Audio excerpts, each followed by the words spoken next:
This book was conceived out of my frustrations, but it is not about me. It is about the generation behind me, 20-something Arab Americans who since 2001 have had to navigate a rocky terrain somewhere between expectation and frustration. I know what it is like to be Arab and Muslim today, but what is it like, I wondered, to be young Arab and Muslim in the age of terror? I began exploring this question in early 2005, spending my time with Brooklyn's Arab American youth, and this book is the answer to my question. In it, I have attempted to employ the power of narrative to tell the stories of 7 different Arab Americans from Brooklyn as richly and accurately as I could. The main character in this book is youth.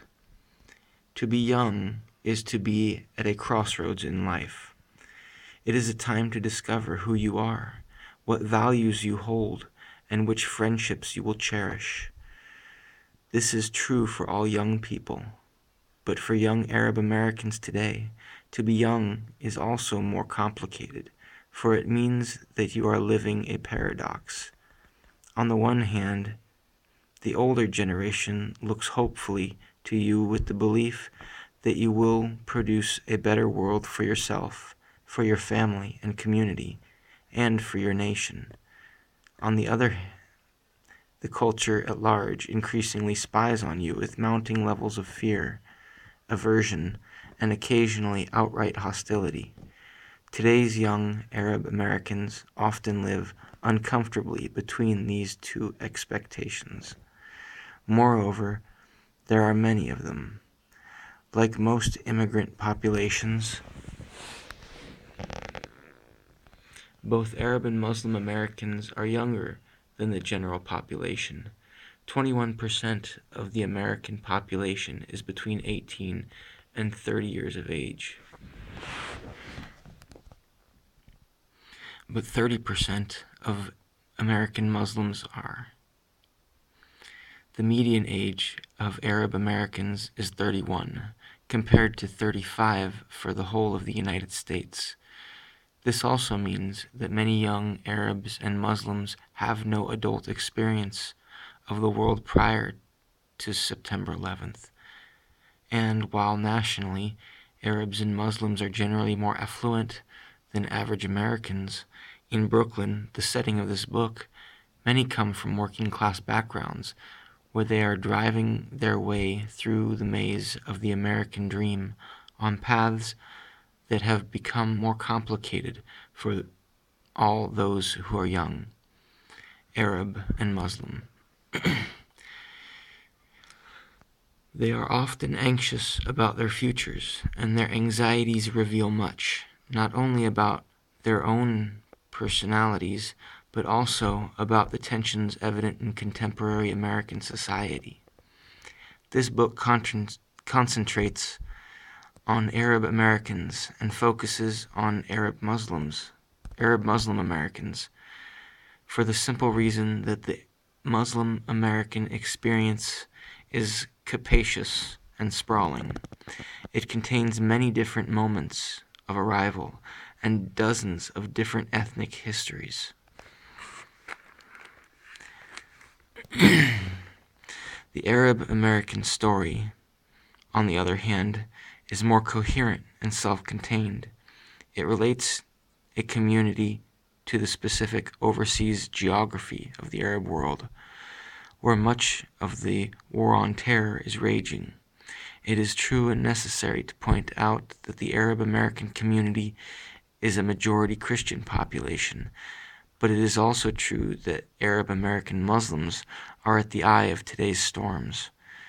They are the ones forced to reconcile particular American foreign policies that affect their countries of origin with the idea that their faith poses an existential threat to Western civilization. Even the one chapter in this book that tells the story of an Arab American Christian, Sammy, relates how he must navigate the minefield of associations the public has of Arabs as well as expectations that Muslim Arab Americans have of him as an Arab American soldier. If youth is the central character here, Brooklyn is the setting. Abstractions thrive when people are removed from their contexts, but grounding a story in one place has allowed me to explore the concrete details of lived experience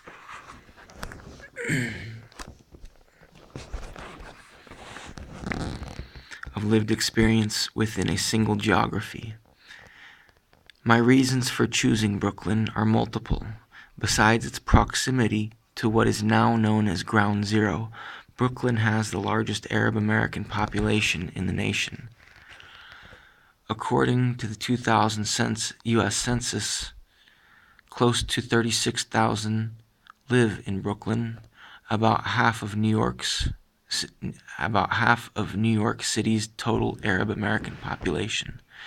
Dearborn, Michigan, the unofficial capital of Arab America, may have a much higher concentration of Arab Americans by orders of magnitude, but Brooklyn's Arab population is more numerous than even Dearborn's at around 30,000. The Arab American Institute believes that the census underreports Arab Americans and puts Brooklyn's Arab Americans at around 120,000 people. Yet far more important than base numbers is the borough itself. Brooklyn is chiefly no whole or recognizable animal, writes James Agee, but an exorbitant pulsing mass of scarcely discernible cellular jellies and tissues. With more than 2.5 million residents, it is the third largest metropolitan area in the country. Size alone does not count for its energy. Robber barons, refugees, free blacks, and the international working class have all settled here, whether in leafy Victorian mansions or in limestone, brownstone, or federal-style row houses, making the story of Brooklyn a short history of human escape and reinvention, flattened through geography and narrated through architecture. Walt Whitman once called it the city of homes and churches, and yet it is more, a country on its own. Brooklyn continuously repopulates itself, first by boat and ferry, and now by plane loads of the world's exiles and emigres. And it brims with the rhythms and pageantry of 21st century American life. Today, Brooklyn is Prospect Heights with its late-night barbershops, all fabulous hair and atomic white light at 12 a.m., or Coney Island, a seasonal experiment in racial democracy held in a riot of colors and soundtracked to amusement park songs. It's the Friday afternoon call to prayer in Bedford-Stuyvesant. Brooklyn is a tourist-free Chinatown. Brooklyn is a tourist-free Chinatown in Sunset Park, or the dollar stores of Flatbush Avenue that spill their wares onto the noisy street and away from the sweeping, scarred, and aching buildings. It's dreadlocked West Indians flying kites in Prospect Park, or the colony of Middle American defectors in Williamsburg. Urban hipsters costumed in androgynous jeans and monotonous tattoos. It's the bourgeoisie of Brooklyn Heights, living in stately grace, but with barely suppressed feelings of self-loathing for not owning a 212 area code. Brooklyn is the slowly dissolving Italian hub of Bensonhurst, the Syrian Jews of Ocean Parkway, and the Pakistanis of Coney Island Avenue. It is the birds of Greenwood Cemetery singing their songs to the Civil War dead. Upper crust Haitians living well in Midwood Estates. The intrepid diners visiting Bay Ridge's transplanted Mediterranean coast, where, high on the old Nordic 3rd Avenue, sea air mingles with the garlic aromas floating out of the Arab, Greek, and Italian eateries that line the street. Brooklyn is the informal urban apartheid of Eastern Parkway, the soft socialism of Park Slope, the Russian capitalism of Brighton Beach. It's the salt marshes of Marine Park, the roast beef sandwiches of Norstrand Avenue, De Farah's Pizza, Vox Pop, and Vinegar Hill. Brooklyn is the dangerous rush of traffic on Atlantic Avenue, where bus exhaust mixes with the smells of fresh bread and Arabic spices. It is the madness of Pacific Street, where parents seek refuge from the urban cacophony in its tiny community garden, and Dean Street, where the Chinese food is halal. Brooklyn is the concentrated, unedited 21st century answer to who we as Americans are as people.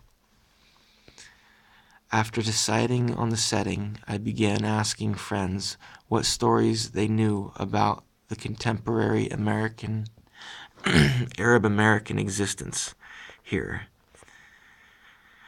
And those friends were soon asking their friends on my behalf. I talked to community leaders and introduced myself to imams at local Islamic centers. Although my own background is both Arab and Muslim, I didn't live in Bay Ridge, the neighborhood in Brooklyn with the highest concentration of Arab Americans, and most of my Arab and Muslim friends and associates prior to my writing this book were older and came from the academic world.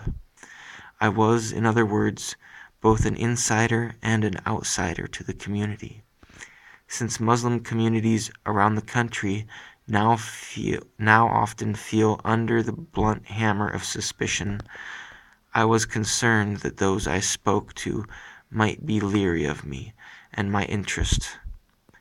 But my worries were quickly allayed.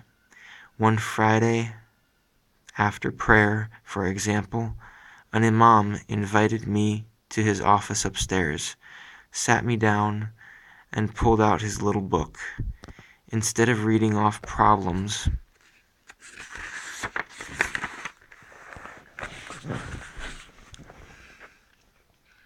or lecturing me about how I should represent the community, he began telling me about a Muslim woman he knows.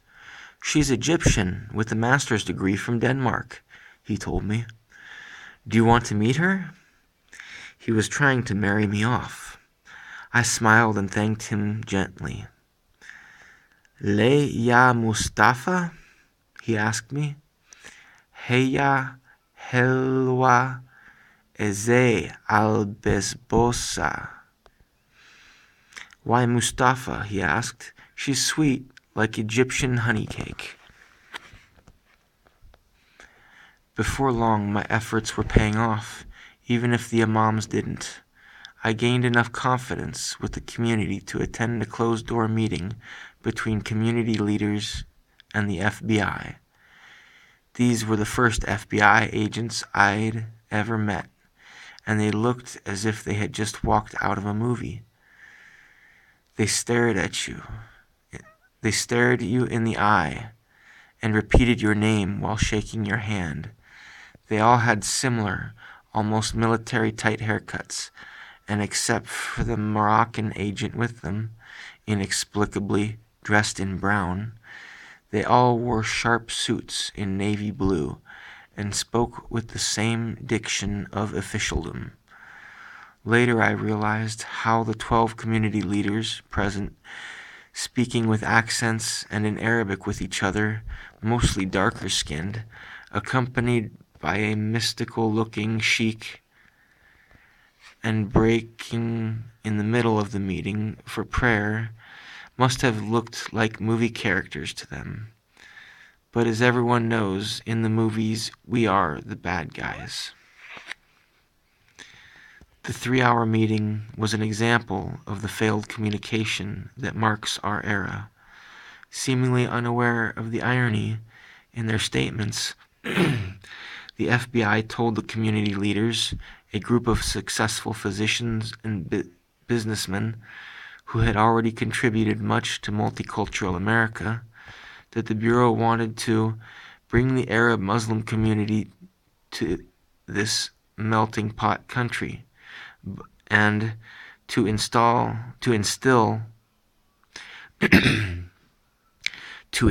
a sense of love for our precious freedoms. They demanded that the community leaders condemn terrorism in front of them, which they willingly did. Meanwhile, the community leaders wanted to talk about other issues, like the crisis in local charitable donations, fallen sharply since the government shut down several national charities, and how government surveillance was scaring people away from community activities. They wanted to know how to get off the no-fly list. To these, the FBI had little to add. Our only answer is to get to the airport early, they said about the no-fly list. Everyone was polite and well-meaning throughout.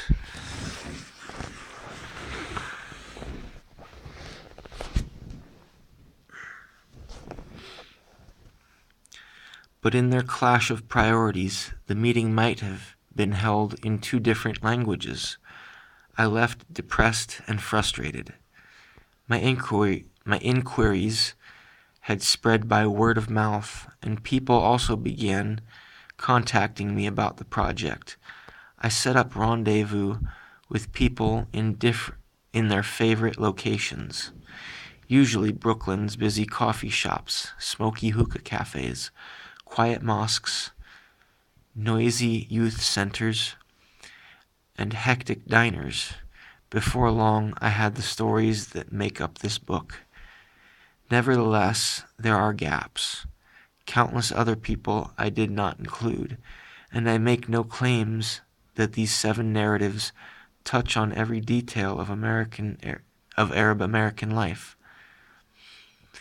Over the course of writing this book, I heard many other accounts from people, including the young Syrian American medical student who was unceremoniously detained at an airport, a procedure that has now become a sad routine, commonly known as flying while Muslim, or sometimes TWA, traveling while Arab. Another is the Palestinian American firefighter who wanted to climb the fire department's ladder of promotion.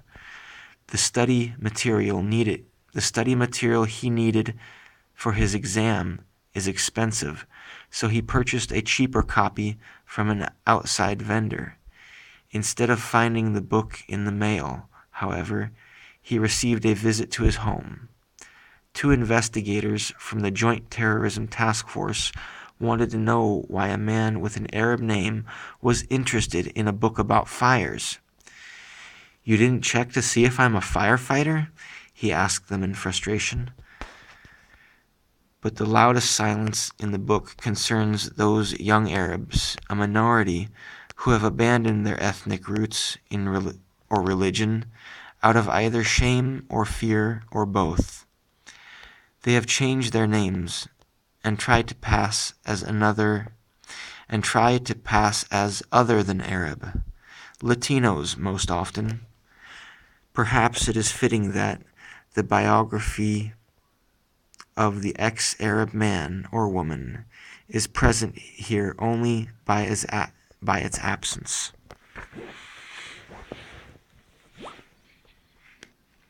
What you will find are 7 Arab American narratives that are, in the end, very American stories about race, religion, and civil rights, and about how the pressures of domestic life and foreign policy push on individual lives. Some of the young people in this book are friends with one another, but only I know all of them. I have changed the names of some people to protect their privacy. They are students and grocery store clerks, teenagers and 20-somethings, community workers and soldiers. They are religious and secular, male and female. What they want most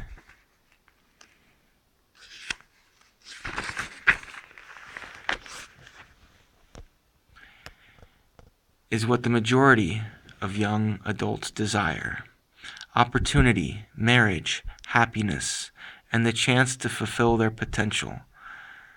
But what they have now are extra loads to carry, burdens that often include workplace discrimination, warfare in their countries of origin, government surveillance, the disappearance of friends and family, threats of vigilante violence, a host of cultural misunderstandings, and all kinds of other problems that thrive in the age of terror. And yet this is far from a gloomy book. In fact, I have developed a great deal of optimism through its writing. What I have found is that young Arab Americans understand both the adversities they face and the opportunities they have with an enviable maturity. They have a keen awareness about their lives, an acute kind of double consciousness that comprehends the widening gap between how they see themselves and how they are seen by the culture at large. They live with their multiple identities and are able to draw connections to the struggles others have faced in our American past. These young men and women have been raised by immigrant parents and educated in a post-civil rights era America. They bring with them a deep, sometimes first-hand understanding of the conflicts raging in the Middle East, and at the same time are well versed in the recurring battles for equality in the United States. They often draw lessons from this past to their own lives, reading themselves through the pages of American history. This is a remarkable trait often missing today, where telling someone she's history is the equivalent to telling her that her life is over. Telling her that life is over. But their lives are just beginning. Stories connect us to each other in ways that polemics and polls cannot. Polemics and polls cannot. They can reveal our conflicts within ourselves and our vulnerabilities to each other. Stories can describe why certain choices are made and others are passed over, and they can reveal the colors of our emotions. Stories have the capacity to convert a line drawing into flesh, to dislodge the power of the presumption and prejudice. Perhaps this explains why I responded the way I did to the many inquiries I heard from friends and associates after I described the project of this book to them. "Oh, you're writing profiles," they would say. "Portraits," I would answer. "Hasn't there been enough profiling already?"